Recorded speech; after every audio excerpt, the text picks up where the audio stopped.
Hi, this is Peter with Making Sales Simple, and I wanted to personally invite you to the Shed Sales Summit this September in Knoxville, Tennessee. First of all, we're going to have some speakers come in that are motivational, but also knowledge-driven. So one of the things they're going to teach you is about marketing. And as we look around in this shed industry, there's all kinds of people talking about marketing, but this guy has a proven track record. Steve Robinson will be joining us in Knoxville, Tennessee. You do not want to miss him. He is known for creating the Cows campaign for the Chick-fil-A brand, and he will be speaking to us. Make sure you get your tickets at shedsalessummit.com. You won't want to miss it this September in Knoxville.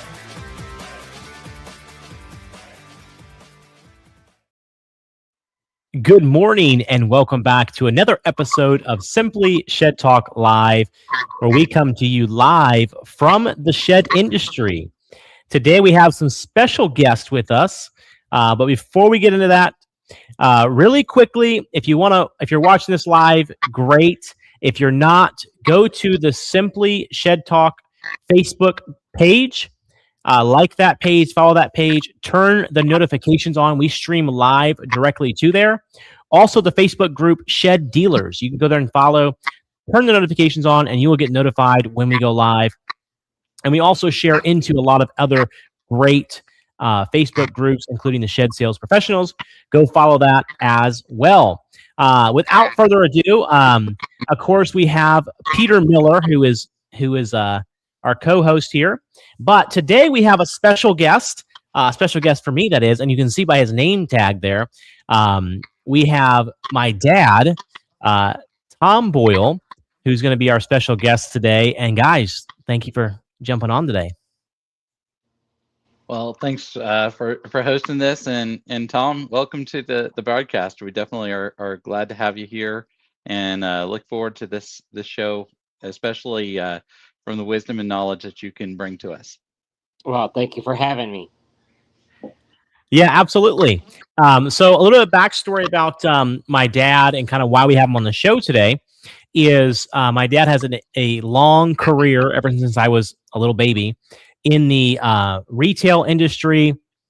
Went on to purchase his first furniture store when I was a teenager, then grew it to 2 stores, and now he is happily retired, I guess. Yeah.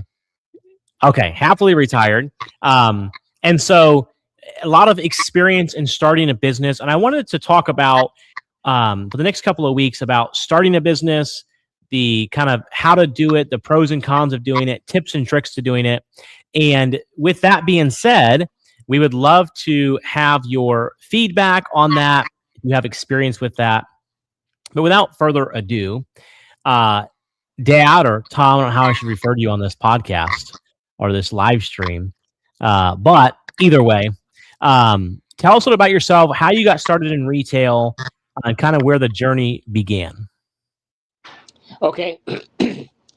We had recently moved to Haines City, Florida. My wife and I, we had 7 children.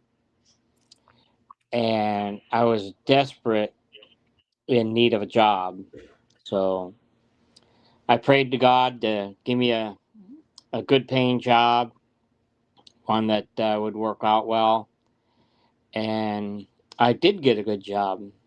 3 days later, after praying for 3 days, I got a job at Badcock Home Furniture as a collector, and we would finance our own accounts, and it was up to me to collect all the ones that missed their payment.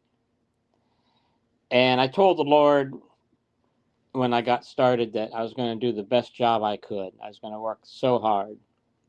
And it turns out that there was lots of opportunity to not just be a good collector, but I was also able to be in sales. So I was a good salesperson, and I was able to be part of the delivery team, and we would unload the trucks. And I did just about everything that needed to be done. It wasn't in my job description, but I told myself I'm going to do everything I can to make this store run smooth. And I just jumped in with both feet. I did everything I could. Now, here's the funny story. I was there for 13 years, but I would say after 5 years, I was working so hard. I'd come in early. I would open up the door at 9 o'clock. Well, actually, I'd open up the door about 8:45, and the other salespeople were yelling at me, "We're not open yet. We're not open yet." I said, "Don't sit down. Don't worry about it. I'll wait on all the people." So I stayed late and I worked overtime. I didn't worry about the overtime. But the funny story is, I worked so hard, and I wasn't trying to be a brown noser or anything like that, but my boss, he was keeping track of what I was doing, and he was really, really impressed. And about 5 years into my job, he went down to the Ford dealership, bought a brand new Ford F-150, and he drove it back to the store and he handed me the keys. Now, I'm pretty much low man on the totem pole still. There was a manager, there was the office manager, and there were salespeople there that were there longer than I am.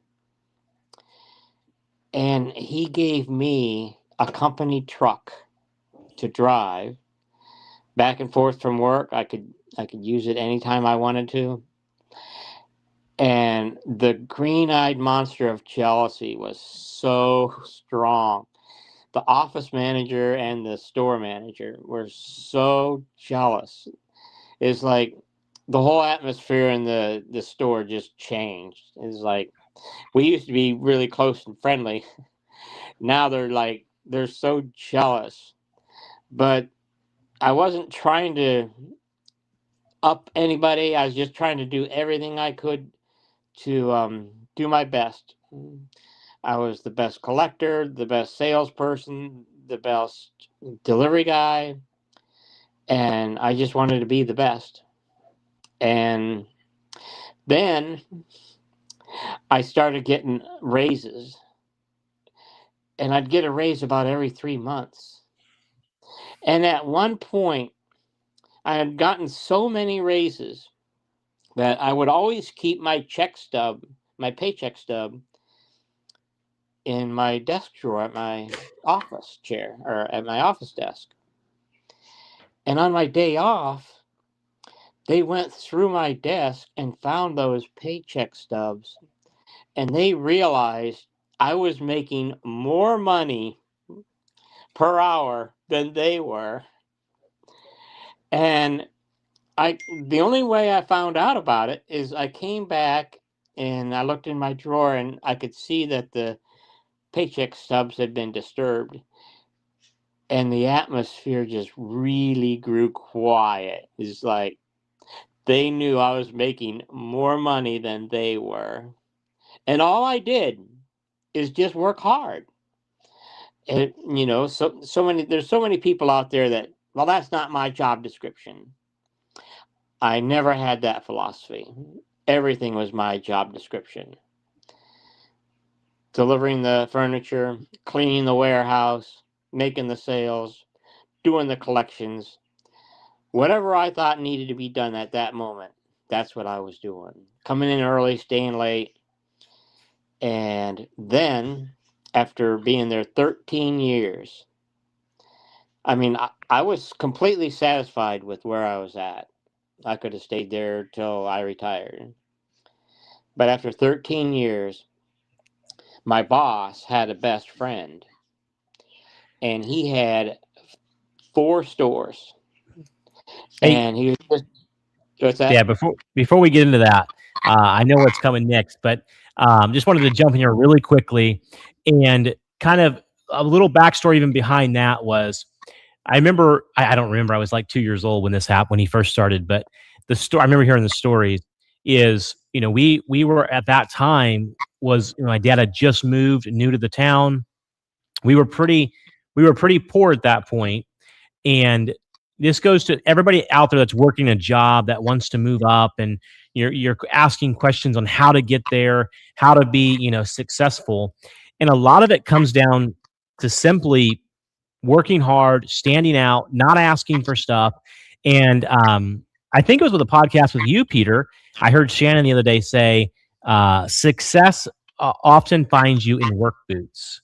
So if you're wanting to be successful, you're wanting to move up, it's pretty simple. Just be the best at what you're doing.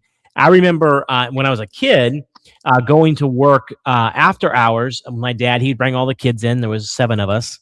And he would bring us in, and he'd have us move the showroom around like 400 times.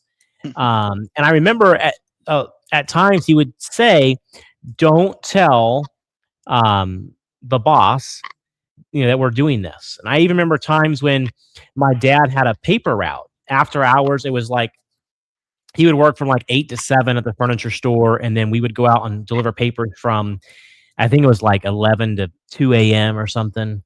And I remember him saying the same thing, like, don't ever tell the boss that I have a second job, because I don't want him to feel like he needs to pay me more, or I'm not making enough, or I'm not happy. So it was a great, mindset to have. And as we get further into the story, you'll see kind of the success that follows, as Shannon would say, the work boots. When you put in the effort, you put in the thing.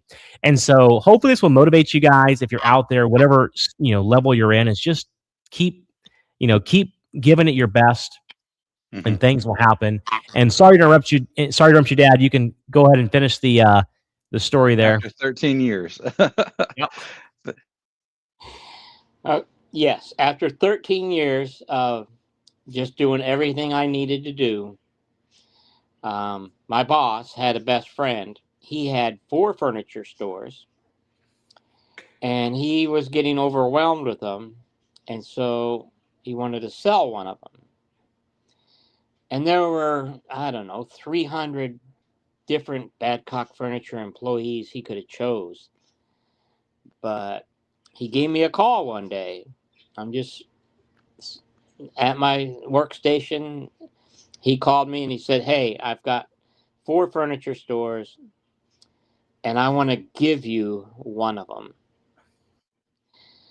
I thought, do you realize who you're talking to? He sold me one of his furniture stores in Arcadia, Florida, with no money down. He just handed me the keys. Came with a Chevy Silverado, a 14-foot box truck, and he just handed me the keys, and he said, this store is now yours. And of course I had to make monthly payments from the sales I made, but I not only caught the eye of my boss, but he'd go out to dinner with this guy, and they'd be talking about me, about what I was doing and how the store was successful. In fact, every month our numbers would climb, and our production numbers would climb every month. And that's what kind of caught the eye of this other guy. He said, wow, this guy's doing a good job. And so after 13 years, we moved to Arcadia, Florida, and I became the store owner with no money down, just making monthly payments.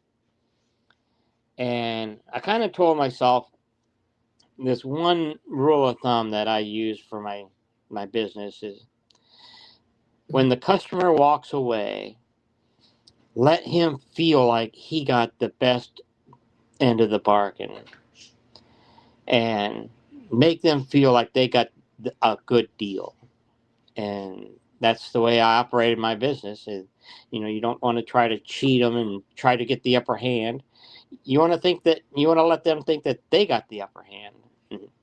And these customers were repeat customers. They kept coming back.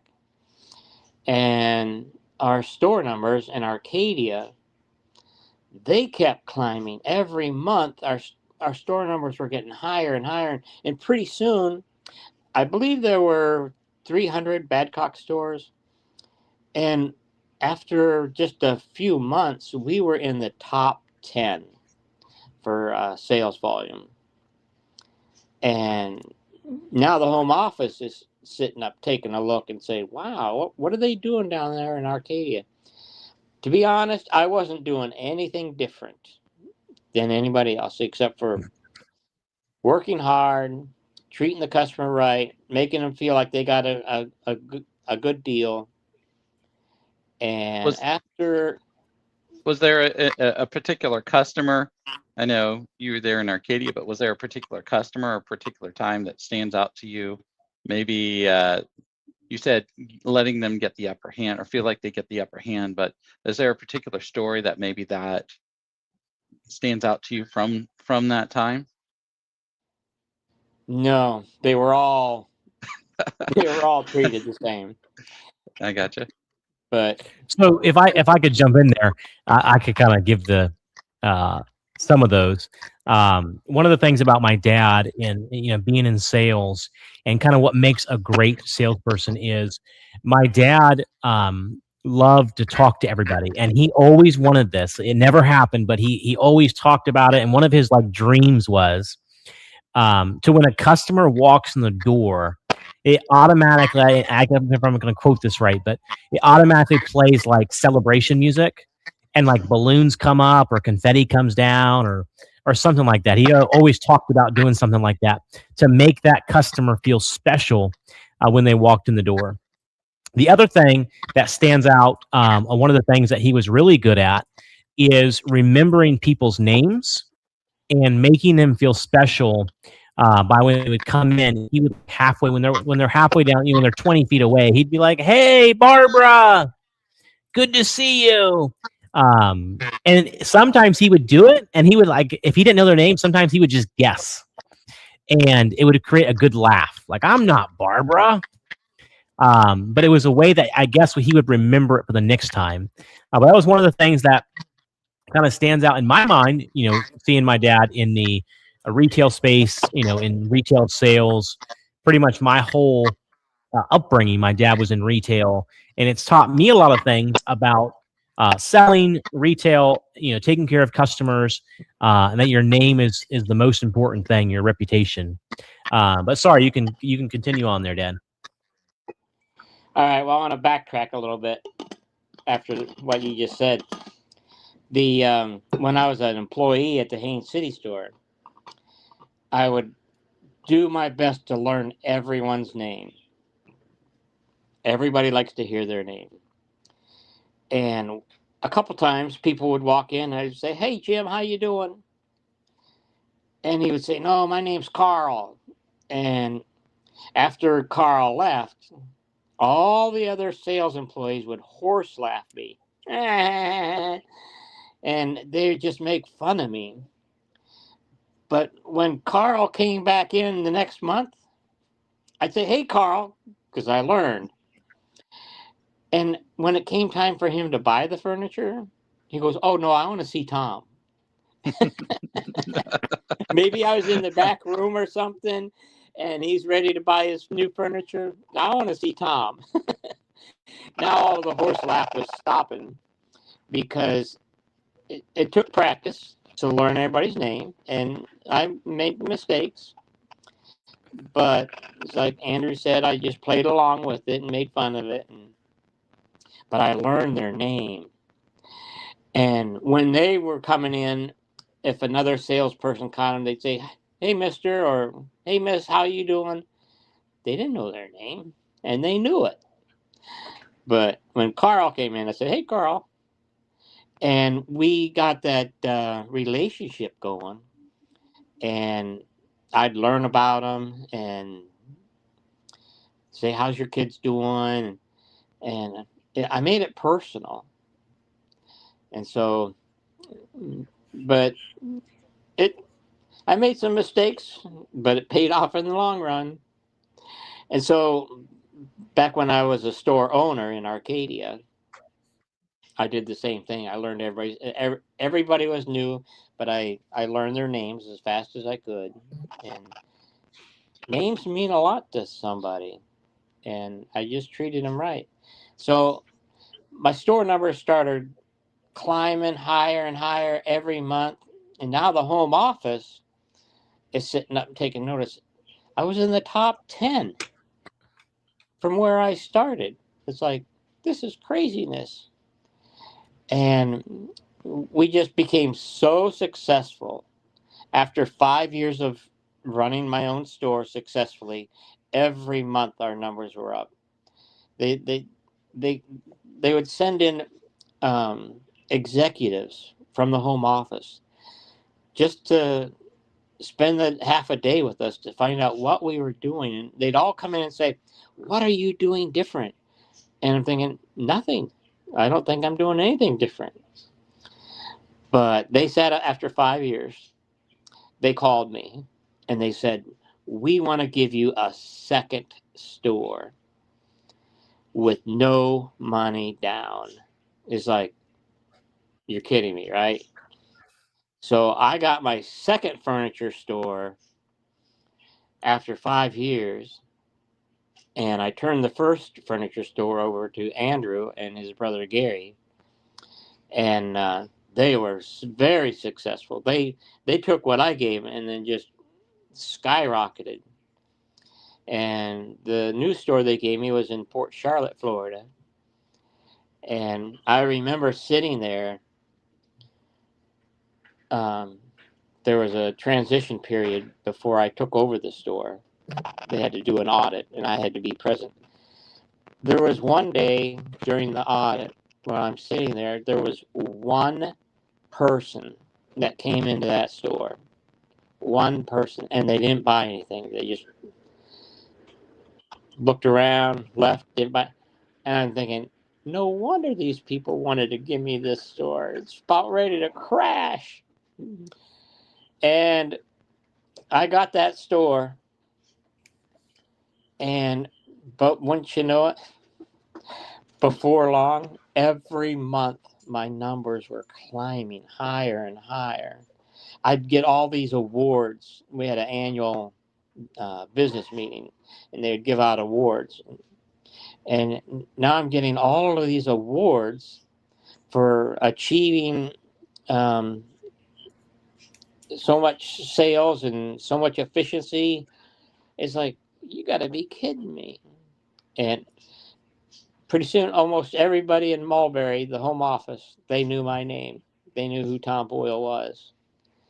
And I'm telling you, it might sound like I'm bragging a little bit, but I'm trying not to. But all I did was just work hard.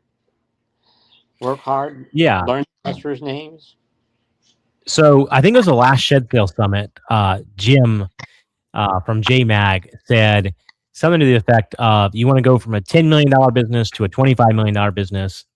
All you have to do is just genuinely care about your people and your customers, and you'll get there.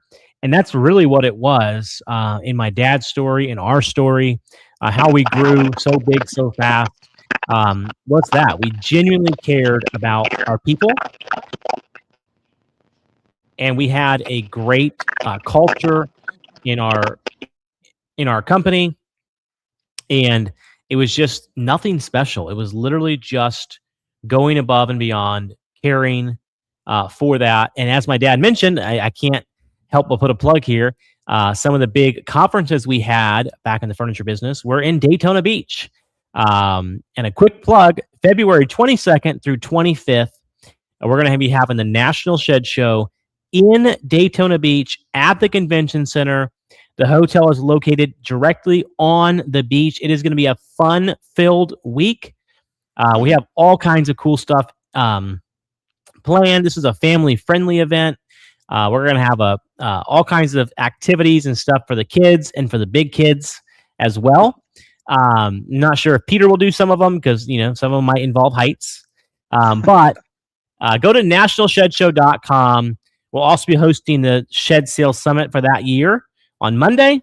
And of course, we have the Shed Sale Summit coming up in September in Knoxville. So that is my unashamedly plug there for both of those events. But back to our regularly programmed episode here.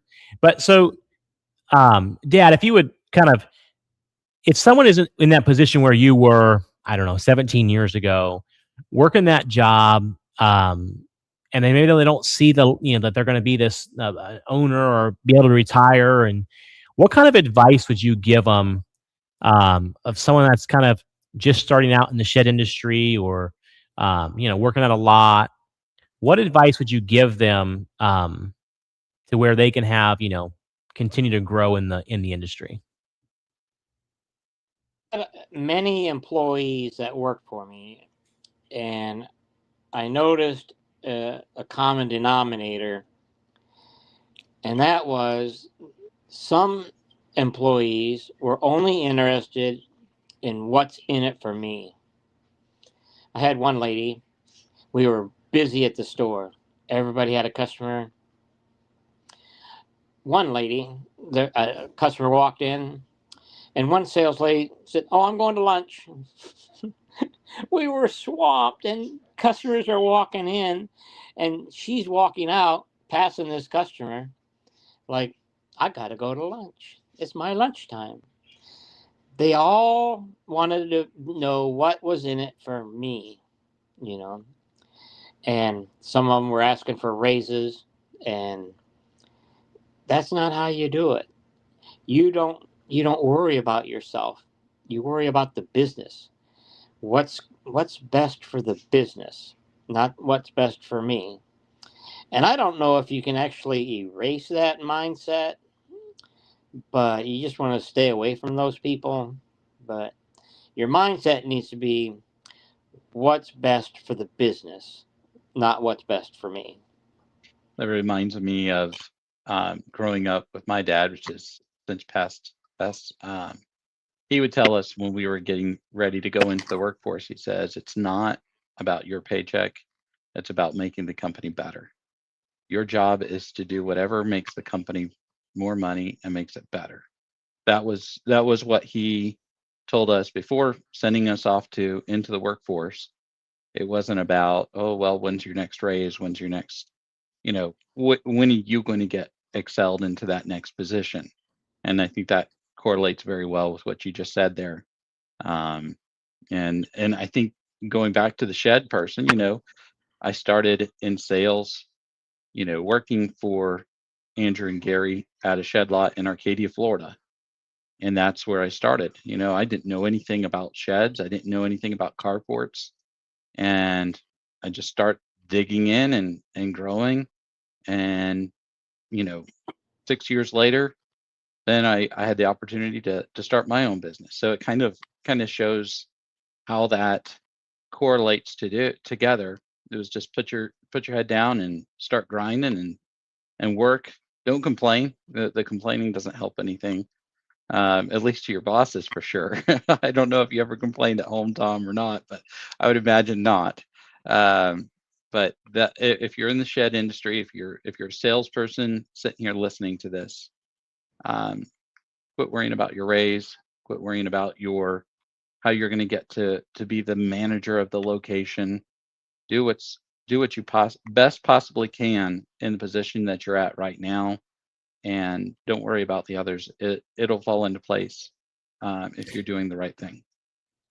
Right. I agree 100%. And it's sometimes the employees will ask you this as the boss, and you can't really say that because they think, well, you just want me to work for you harder. Like, no, it's like, that's how you get there. So we're telling everybody else this, what your boss probably can't tell you. But it's just hard work pays off when you do it for the right reason. You're the hardest worker there. It pays off. And so, kind of fast forward the story there, Dad. You went from being an employee, for that many years, not really having, any ownership or, kind of those kind of responsibilities. Give us some, like, if there's someone out there that's starting their own shed lot or just started their shed lot or whatever situation they're in, what kind of advice can you give to somebody starting their business out? What did you learn from that? Maybe the things not to do, or the things that, were a good idea, hiring people, firing people, setting your business up, anything in that realm? Well, that's a big question. I had lots of employees, and I made lots of mistakes by hiring them. And I wish there was some kind of a magic formula during the interview process to find out if they're telling the truth or they're lying. But so far, I haven't been able to figure out that magic formula. But you make mistakes and you just learn from it and you don't do them again. And basically be honest with the customer. The store in Port Charlotte, before I got it, had a manager that would constantly lie about product availability or warranty issues. And she would lie to these customers, just right out, bold-faced lies. And the way I know it is because then they would come to my store and they'd tell me what she said. I said, well, that's not true. I'll get you a new one right now. And it's like, maybe that's why her store failed. And when I went over there, there was only one customer for the whole day. It's because she'd run them all off with her lying and her mistreating of the customers. And then once the customers realized that I was the new owner, that they started coming back and our business started growing. So Yes, that's one of our core principles at Simple is ignore the numbers. And I remember I learned this from my dad and from people in the industry when I was growing up is, my dad never looked at an issue. If a customer came with an issue with a repair or a damage, he never looked up, to my knowledge, like, oh, how much money am I going to make or lose off of this? That was never the question. The question was, what does it take to make the customer happy? Now, obviously, you're going to have times where you can't. But for the most part, that was never like a, how much, if we do this, we're going to lose money. Because there was a lot of times that it didn't make sense. And it cost us money to make that customer happy. And so that's kind of where one of our core principles comes from, and why I am so passionate about our core values. And I know you can ask Peter. I talk about this all the time. Different ones, and even the other. Don't be scared to embarrass yourself. The fear of failure kills creativity. Put on the spot here. But the whole thing with my dad was saying about the customers' names is people laughed at him. He got the name wrong. Customers probably got mad at him. Like, I'm not Carl, I'm Jim. But don't let it, cause you to not do that to the next customer and not get it wrong. Because when you get it wrong and people laugh at you, that's usually when you learn. And the next time it didn't happen. And I know there's been many stories when we were growing up. People used to come to our house. We lived kind of on a busy road, and they would come to our house, pull in the driveway, and just honk. And my dad would go out there, and they would talk to him, or he was the collector, so they would pay him payments at our house after hours, 8, 9 o'clock at night, because that was just, my dad was known in the community for being that person that cares. Go ahead, Peter. We need him to be a collector for rent to own contracts. That would be great. No, you don't. No, you don't. No. So, Dad, really quickly, tell Peter why you should not be the collector in today's age with social media. There was a story of the SWAT team, of you getting with the knife pulled on you with the cops. Is there a story that sticks out? A real quick story you could let Peter know why you probably shouldn't be collecting with social media? The story's too long. I don't want to tell it. We are live, so that'll be another episode at a later time. Maybe we'll have story time with Tom. So one of the things, I think we're past the what is the time for court? What is that called? Where you pass the time, you can't go back and sue them. Anyways, I I remember my dad, he was very passionate about collecting money and, getting the job done. And I remember times he would figure out when people go to work. Say they go to work at 8:00. Well, he'd be in their driveway at 7:30, and he would pull behind their car, and he would I remember him literally pulling the chair from their patio, and he would just sit by the front door, because he knew they had to go to work, and they had to come out of that door, and his car was blocking them in. And there's lots of stories like that. And that's what we always joke and say, with the day and age of cell phones and social media, those practices probably wouldn't be allowed. But I remember he always had the best numbers, never had issues with charge-offs or anything like that, because of, his passion, aggressiveness, whatever you would call it. But at the end of the day, I don't remember very many customers not liking my dad, even though he would go to their house and park behind their car for an hour. But at the end of the day, he did it in the right spirit, the right attitude, and customers still, liked him. And when they would come out, like, "Oh, I'm sorry, I just woke up." But it was a lot of memories, a lot of fun times. But lastly, Dad, before we wrap up, is there any other advice you would give to somebody through all your career, your business, owning your business? Any last tips or tricks on how to run a successful business, multiple businesses like you had? Any last tips or tricks for the audience? Well, I remember when I first started, and I carried it with me throughout all the years I was with the furniture business, is I told the Lord multiple times that I was going to do the job that would please him the most.